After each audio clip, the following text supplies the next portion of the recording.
what was announced as a grand victory celebration in Israel, a moment meant to showcase triumph and stability, was suddenly and violently interrupted by the harsh reality of war. Reports confirm that 270-kilogram warheads struck a major power plant, cutting electricity, darkening cities, and exposing vulnerabilities in the very heart of a nation that thought it was untouchable.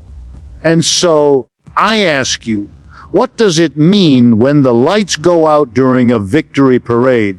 The first hook here is simple but unavoidable. Symbols matter. Israel wanted the world to see strength, security, and dominance.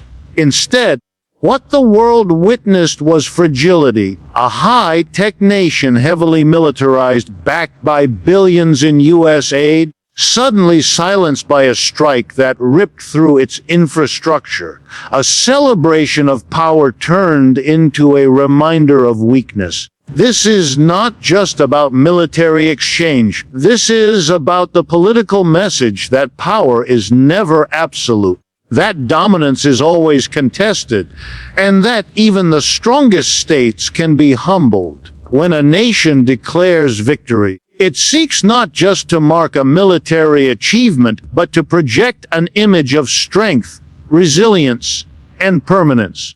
Israel's recent celebration was designed precisely for that purpose, to showcase triumph, to convince its citizens of safety, and to reassure allies abroad that its security apparatus remained unshakable. Yet in that carefully staged moment of glory, an event occurred that disrupted the narrative entirely. A barrage of 270-kilogram warheads struck a critical power plant, plunging large swaths of the country into darkness.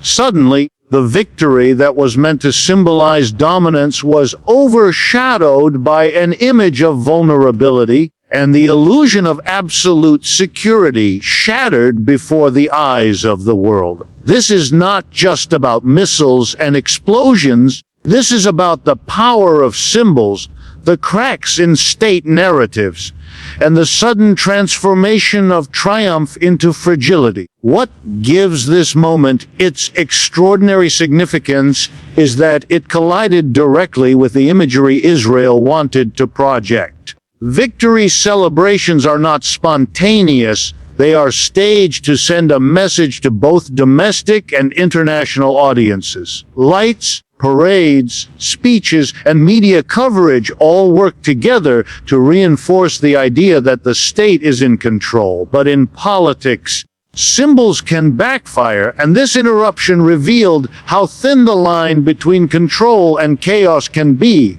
Imagine the optics. Fireworks in the sky meant to symbolize dominance, while at the same time, a real fireball from a warhead cripples a power grid. This juxtaposition is more powerful than any speech or declaration. It demonstrates that even the most carefully constructed narratives can collapse under the weight of reality.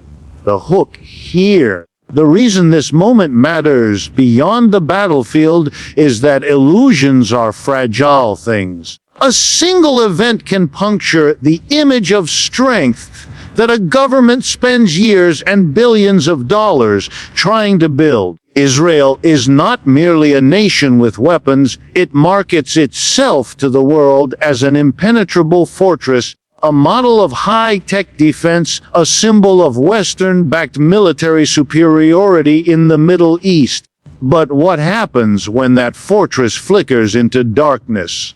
What happens when the very people celebrating victory are forced to question whether their safety is as secure as they were told? The power plant strike did more than damage infrastructure, it damaged confidence. And in politics, confidence is everything. This is where history offers us a sobering reminder. Empires and great powers throughout time have fallen not because they lost one battle, but because their aura of invincibility cracked. The French in Algeria, the Americans in Vietnam, the British in India, all faced moments when symbolic events revealed that the narrative of unchallengeable strength was not sustainable. Once that perception breaks, resistance grows bolder, international opinion shifts, and allies begin to wonder whether they are backing a power that can truly deliver on its promises. In the same way, Israel's carefully staged celebration will not be remembered for what was said on the podium, but for what was seen in the shadows of the blackout. The deeper irony here is that the celebration itself amplified the damage. Had the attack happened on an ordinary day, it might have been framed as just another episode in an ongoing conflict. But because it coincided with the projection of victory, the contrast made it impossible to ignore. That contrast becomes a hook for public imagination, for media framing, for political debate. It is the kind of symbolic blow that outlives the technical details of how much damage was caused. People will not remember the precise output of the power plant. They will remember that Israel's victory parade was cut short by darkness. That memory has political weight far beyond the immediate event. Moreover, we must consider the psychological dimension. For Israeli citizens, the moment introduced doubt. For regional actors, it sparked inspiration. For global audiences, it undermined the idea that technology and alliances alone can guarantee security. This is a multi-layered effect. It unsettles the domestic population, emboldens adversaries, and complicates the calculations of allies like the United States, which must reckon with the reality that Israel is not untouchable. Each layer of perception compounds the others, making this strike more than just a tactical success. It becomes a political earthquake. And so the illusion of victory, carefully crafted and proudly displayed, dissolves under the reality of vulnerability. This is why symbols matter in politics, why timing matters, and why narratives can collapse so quickly. A celebration meant to cement dominance instead exposed fragility. A nation that declared triumph was reminded that no fortress is absolute. And the world, watching closely, learned that even in moments of victory, the ground can shift beneath the feet of those who claim it. Striking infrastructure is never accidental. It is deliberate, calculated, and aimed not simply at causing destruction, but at reshaping the conditions of everyday life for an entire society. The targeting of Israel's power plant with 270-kilogram warheads was not a random act of war. It was a strategic move designed to attack the very lifeline of the nation's economy and social fabric.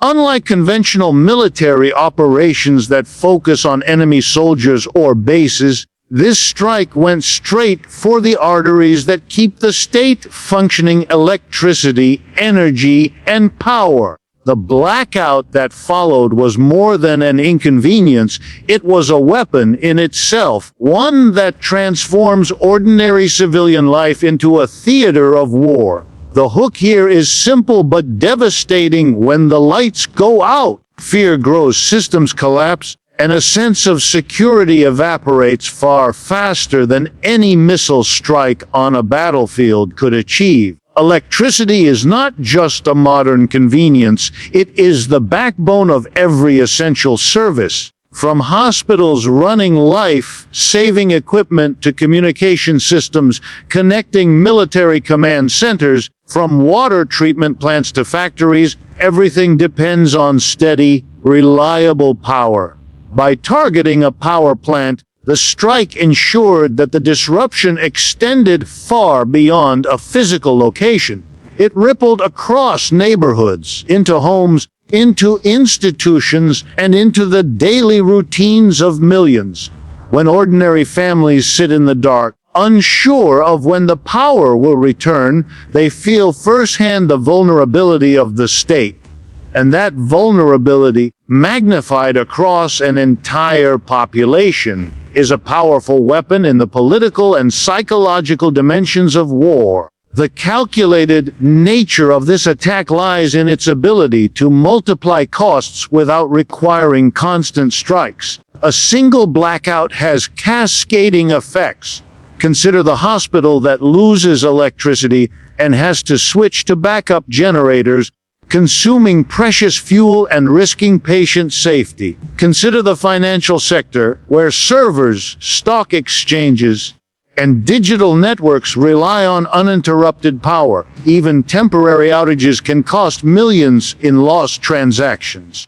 Consider the military, whose communications and surveillance systems are heavily reliant on energy grids. All of these vulnerabilities converge in a single strike against infrastructure. And unlike the destruction of a tank or a military base, the damage here is not contained. It touches every layer of society. That is why infrastructure has become one of the most effective targets in modern conflict. This also raises a crucial point about the nature of warfare today. We are no longer in an era where wars are confined to trenches or deserts.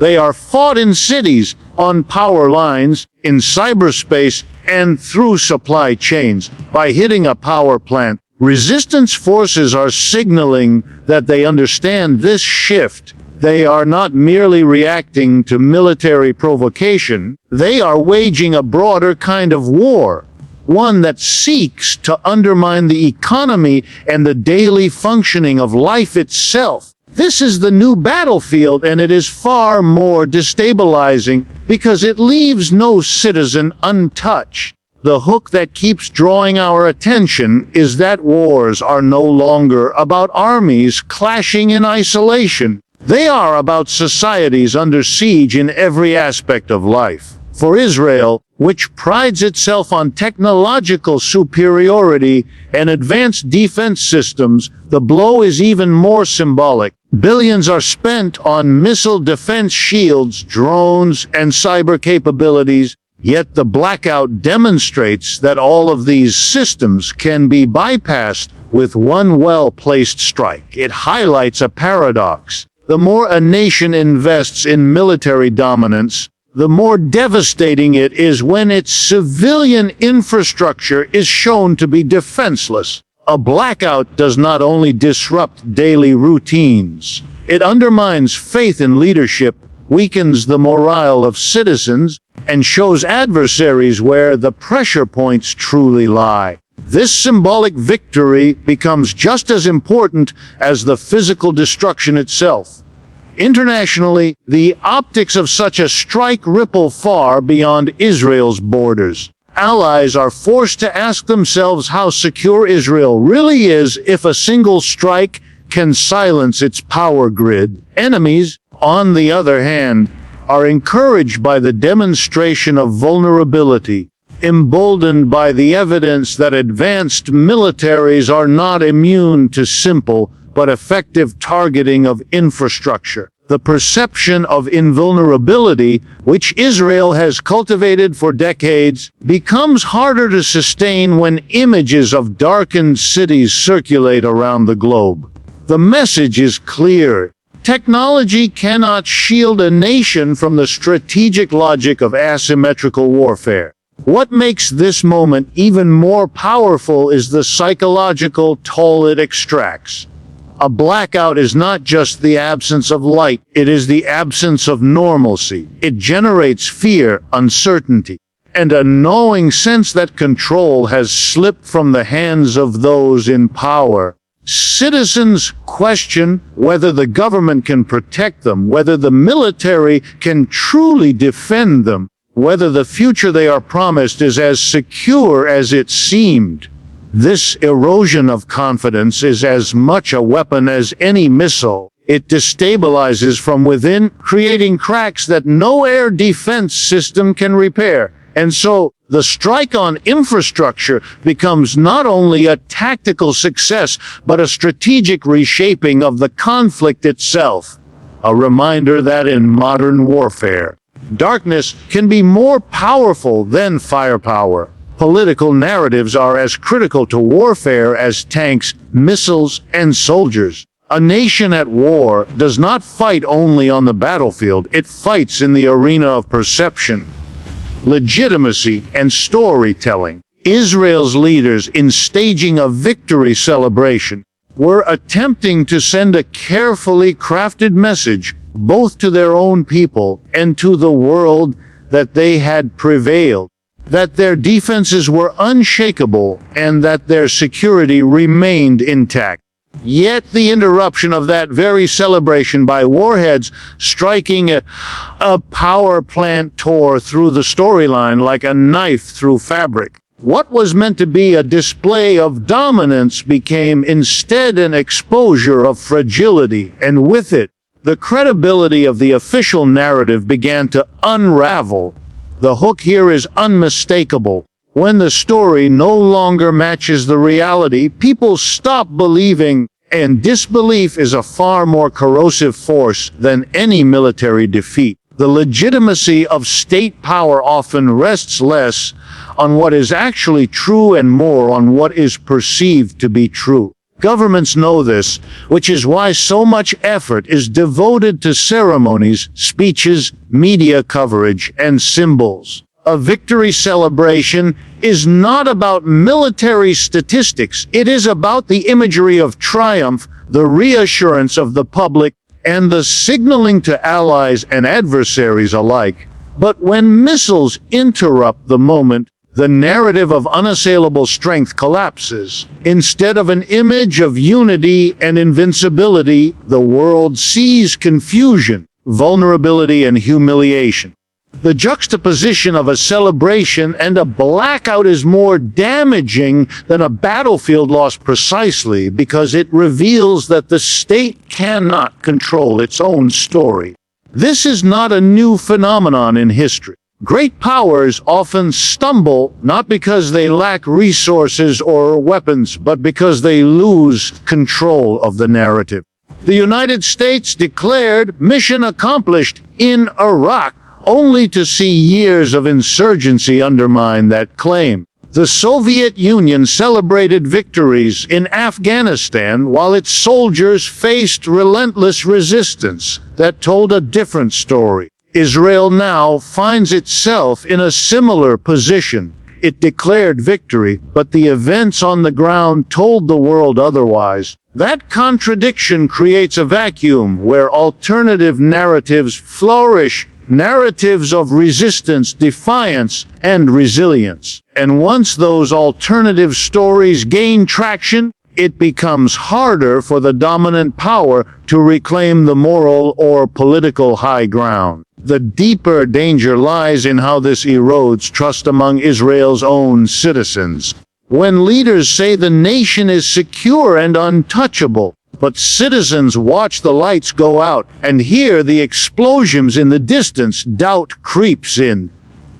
That doubt does not vanish quickly. It lingers, it spreads, and it undermines the confidence that binds people to their leaders. It is one thing to face an enemy on the battlefield. It is another to face skepticism at home. In a region where survival depends heavily on public morale, the erosion of belief in government narratives can be as damaging as losing a battle. The hook here is that legitimacy is not destroyed in a single moment. It unravels slowly, thread by thread. Every time reality contradicts rhetoric, internationally, the implications are equally significant. Israel depends on its ability to project strength, not only for domestic morale, but also for diplomatic leverage.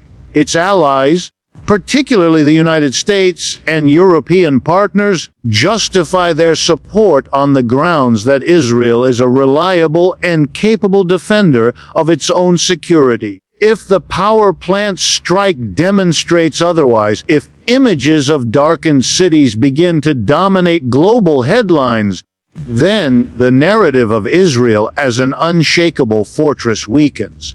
This makes allies question the reliability of their investment, and it gives adversaries confidence that Israel can be challenged in ways that were previously unthinkable. A single crack in the narrative can embolden resistance movements across the region, who now see that symbolic strikes can reshape the global perception of power. Equally important is the way such events shift the moral narrative. Israel has long framed its military actions as defensive, necessary for survival in a hostile region. Yet when its celebrations of victory are pierced by retaliatory strikes, the global audience begins to ask harder questions. If the state is as secure and powerful as it claims, why does the conflict continue? Why do missiles still fall, power plants still burn, and citizens still live in fear? These questions erode the justification of dominance and shift sympathy toward those who are seen as resisting overwhelming force. Narrative control is not just about pride, it is about securing legitimacy on the world stage, and legitimacy, once lost, is rarely regained easily. Ultimately, the attack on the power plant was not only a tactical blow, but also a narrative one. It undercut the story Israel wanted to tell about itself, replacing it with an image of vulnerability and disruption. It proved that celebrations can be hollow, that rhetoric can be fragile, and that legitimacy can be shaken by a single event that exposes the gap between words and reality. And when that gap is visible, when the people, the allies, and the enemies all see the difference, the narrative no longer serves as a shield, it becomes a liability. That is the true political cost of this moment, the exposure of a story that no longer holds. Moments in history often hinge on seemingly isolated events that later prove to be turning points. The strike on Israel's power plant with two 770-kilogram warheads is not simply another entry in the long catalog of Middle Eastern conflict. It represents a decisive shift in both strategy and capability. Resistance movements have traditionally been portrayed as weaker, limited to symbolic gestures, rocket fire, or guerrilla tactics that could harass but not seriously damage a highly militarized state. Yet what unfolded here demonstrates something far more profound, a new stage in the regional struggle where the resistance is no longer confined to symbolism, but is capable of executing sophisticated, high-impact operations that alter the balance of power. The hook that draws us in is clear. When the underdog evolves, the game changes for everyone. For decades, Israel has relied on its reputation as a technological and military powerhouse, presenting itself as not only capable of crushing attacks, but also of preventing them before they occur. That aura of invincibility has been central to its strategic advantage. But this strike reveals a change in the dynamics of the conflict. Resistance forces have learned, adapted, and developed the means to reach directly into the core of Israel's infrastructure. A power plant is not a random target. It is an emblem of modernity, stability, and national functionality. To hit it successfully sends a message that the days of one-sided dominance may be coming to an end. It demonstrates planning, coordination, intelligence gathering,